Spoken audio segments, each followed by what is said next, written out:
जय शिवराय मित्रांनो, शेतकरी राजा यूट्यूब चॅनलमध्ये आपले स्वागत आहे. मी लक्ष्मीकांत थावरे आज तुम्हाला ई पीक पाहणीबद्दल काही माहिती सांगण्याचा प्रयत्न करणार आहे. तर यावर्षी शासनानं DCS ॲपद्वारे ई पीक पाहणी करायची आहे, पण ही ई पीक पाहणी शेतकऱ्याला करता येणार नाही याची सर्वांनी शेतकऱ्यांनी दक्षता घ्यावी. तर शासनाचा एक व्यक्ती नेमून दिला जाणार आहे आणि तो आपल्या शेतात येऊन प्रत्येकाच्या ई पीक पाहणी करणार आहे आणि ती ई पीक पाहणी प्रत्येकाच्या सर्वे नंबरमध्ये जाऊन करणार आहे. जर सर्वे नंबरमध्ये ते पीक अवेलेबल नसेल तर ती ई पीक पाहणी ही होणार नाही. तुम्ही ज्या पिकाचा पीक विमा भरला आहे त्याच पिकाचा ई पीक पाहणी करून घ्यावी अशी शेतकऱ्यांना माझ्यातर्फे सूचना आहे. जर तुम्ही कापूस लावला आणि जर सोयाबीनची पाहणी केली तर तुमची ई पीक पाहणी ही होईल, पण तुम्हाला पीक विमा हा भेटणार नाही. जर तुम्ही पीक विम्यामध्ये सोयाबीनचा पेरा लावला असेल तर तुम्हाला ई पीक पाहणीमध्ये पण सोयाबीनचाच पेरा लावावा लागेल. तर अशा प्रकारे तंतोतंत यावर्षी ई पीक पाहणी होणार आहे.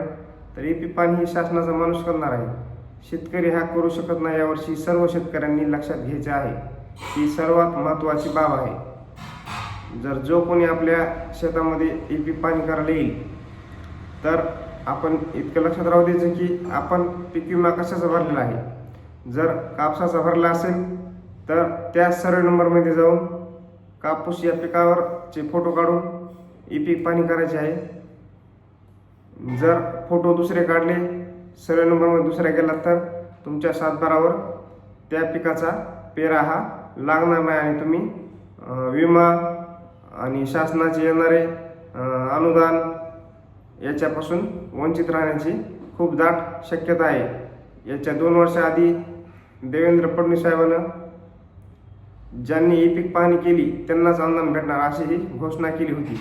त्यामुळं सर्वांनी ताबडतोब ई पीक पाहणी करून घ्या. आता लवकरात लवकर ई पीक पाहणीचा सर्वे सुरू होणार आहे आणि त्या शासनाच्या अधिकाऱ्याकडून तुम्ही लवकरात लवकर ई पीक पाहणी करून घ्या. नाहीतर तुम्ही असं म्हणाल की मी विमा भरला नाही, आता मला ई पीक पाहणी करायची गरज नाही, मला काही गरज नाही, मी विमाच भरला नाही, मला विमा भरल्यानंतरच ई पीक पाहणी करावी लागेल. पण तसे करू नका. आपण ई पीक पाहणी करूनच घ्या, कारण अनुदान शासनानं जर घोषित केलं तर तुमचं खूप मोठं नुकसान या ठिकाणी होऊ शकतं. किंवा दुष्काळ जाहीर केला, ओला केला, कोरडा केला तरी तुम्हाला त्याचं अनुदान येत असतं. आणि त्यावेळेस जर आपल्या फडणवीस साहेबांनी ई पीक पाहणीची अट टाकली तर तुम्हाला 1 रुपयाही, एक दमडीही भेटणार नाही. आणि त्यावेळेस आपण असं म्हणू की आपल्या अधिकारी बोलून आपण ई पीक पाहणी केली असतं तर बरं झालं असतं, आपले एवढे नुकसान झाले नसते. त्यासाठी आपण सर्वांनी ई पीक पाहणी ही 100% करून घ्यायची आहे. आपल्या शेतामध्ये जे पीक आहे त्याची संपूर्णपणे ई पीक पाहणी करून घ्यायची आहे, हे सर्वांनी लक्षात राहू द्यायचं. ही DCS ही नवीन ॲप आहे. या ॲपद्वारे शेतकरी नाही करू शकत, तर तो शासनाचा फक्त अधिकारीच ई पीक पाहणी करू शकतो आणि लवकरात लवकरच ही ई पीक पाहणी सुरू होणार आहे. ही ई पीक पाहणी सर्वांनी करून घ्यावी. कुणी या ई पीक पाहणीपासून वंचित राहू नका, कारण अनुदान, विमा अशा बऱ्याच काही गोष्टी ई पीक पाहणीमुळे आपल्याला मिळतात. आणि यापुढं तुम्हाला जर शासकीय सोयाबीन घालायचे असेल तर ई पीक पाहणीचाच तिथं पण वापर करतो शासन. आणि ज्यांची ई पीक पाहणी नसेल त्यांना शासनाला सोयाबीन विकता येत नाही किंवा कापूस पण विकता येत नाही. तुमची कापसाची ई पीक पाहणी असेल तर तुम्हाला कापूस हा जेनिंगला शासकीय भावामध्ये विकता येतो, नसता तुमचं क्विंटल मागे 1000, 1500, 2000 असं नुकसान होतं. सोयाबीनचं पण तसंच आहे.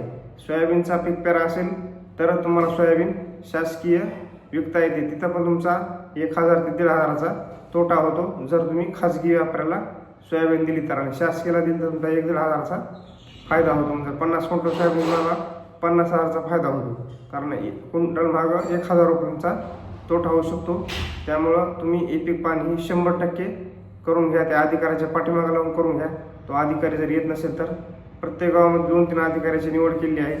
तर त्या अधिकाऱ्यामार्फत आपली ई पीक पाहणी कशी लवकरात लवकर होईल हे आपण पाहायचं आहे. आपली माहिती आवडली असेल तर आपल्या चॅनलला सबस्क्राईब करा, लाईक करा आणि शेअर करा. धन्यवाद.